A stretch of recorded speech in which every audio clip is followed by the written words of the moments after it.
बुद्ध की कहानियां भले ही आज के समय की न हो, लेकिन उनकी कहानियां मानवीय भावनाओं से जुड़ी हुई हैं। इसीलिए वे आज भी हमारा मार्गदर्शन करते हैं। यही कारण है कि बुद्ध की कहानियां अत्यंत लोकप्रिय हैं। इसीलिए आज हम आपके लिए बुद्ध की एक लोकप्रिय कहानी लेकर आए हैं, जिसका शीर्षक है जब कोई अपमान करता है। यह जीवन से जुड़ी कहानी है और इसलिए सभी को पसंद आती है। हमें उम्मीद है कि आपको गौतम बुद्ध की यह कहानी पसंद आएगी। एक बार बुद्ध किसी गांव से गुजर रहे थे।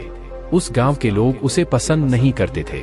उन्होंने बुद्ध को घेर लिया और गालियां देने लगे। सबसे ज्यादा गुस्सा गांव के नेता को हुआ। उसने उल्टे बुद्ध को गाली देना शुरू कर दिया। लेकिन बुद्ध इस सब से बेपरवाह होकर मंद मंद मुस्कुराते रहे। सरदार बहुत देर तक बुद्ध को गालियां देता रहा, लेकिन कुछ देर बाद उसका मुंह सूखने लगा, जिससे वह चुप हो गया। यह देखकर बुद्ध ने कहा, यदि तुम्हारी बात पूरी हो जाए तो मुझे आगे बढ़ना चाहिए। मुझे आगे गांव जाना है। वहां लोग मेरा इंतजार कर रहे होंगे। यह देखकर गांव का एक आदमी बोला, हम आपका अपमान कर रहे हैं, गाली दे रहे हैं, लेकिन आप जवाब देने की बजाय मुस्कुरा रहे हैं। आप इस पर प्रतिक्रिया क्यों नहीं देते?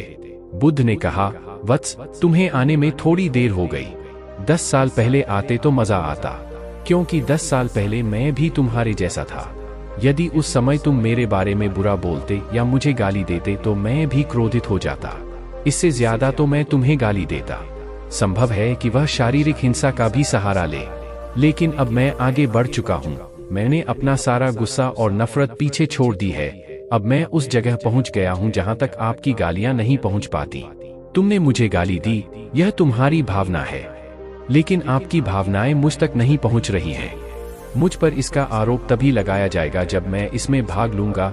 एक बार मैं उन्हें स्वीकार कर लूं, लेकिन मैं आपकी इस हरकत से तटस्थ हूं, इससे कोसों दूर हूं। यही कारण है कि मैं अभी भी पहले की तरह शांत हूं। यह सुनकर सरदार बोला, अरे ऐसा कैसे? मैंने तुम्हें गालियां दी हैं और पूरे गांव के सामने तुम्हें गालियां दी हैं, फिर इसे लेने या न लेने का क्या मतलब? बुद्ध ने कहा, वत्स, मैं कल एक गांव में गया था। वहां लोगों ने मेरा उपदेश सुना। वे बहुत खुश हुए।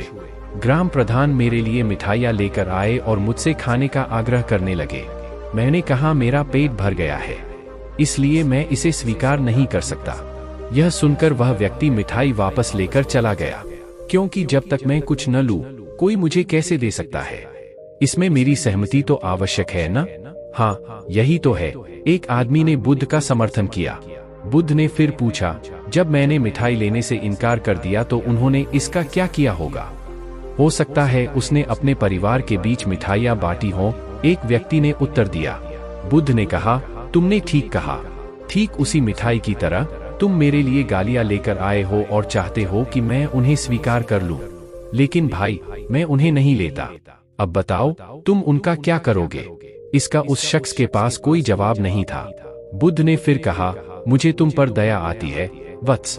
अरे मुझे तो गुस्सा तभी आएगा जब मुझे ये गालियां मिलेंगी, और जब मैं गालियां नहीं खाता तो क्रोध का प्रश्न ही नहीं उठता। सरदार ने बुद्ध की बात पर कोई प्रतिक्रिया नहीं दी। शायद वह कुछ सोच रहा था। बुद्ध ने कहा, मैं अपनी आंखों से देखता हूँ कि गाली एक कांटा है, जो देने वाले और लेने वाले दोनों को क्रोध से पागल कर देती है। तो फिर तुम ही बताओ, मैं आंखों से भी कांटों पर कैसे चल सकता हूँ? आंखें रहते हुए मैं गालियां कैसे खा सकता हूँ? और होश में रहते हुए मैं क्रोध कैसे कर सकता हूँ? मुझे क्षमा कर दो वत्स, मैं तुम्हारा उपहार स्वीकार करने में असमर्थ हूँ। इतना कहकर बुद्ध ने हाथ जोड़ दिए। बुद्ध की बात सुनकर सरदार लज्जित हो गया। उसकी आंखें भर आईं। वह कुछ कहना चाहता था, लेकिन उसके होठों ने जवाब दे दिया, और जब उससे और सहन न हुआ तो वह बुद्ध के चरणों में गिर पड़ा। दोस्तों, हम में से ज्यादातर लोग यही सोचते हैं कि हमारे दुखों का कारण कोई और है, और जब हम इस पर विश्वास करते हैं तो हम आत्मनियंत्रण की कमी और खुद को नियंत्रित करने में असमर्थता को नजरअंदाज कर रहे हैं।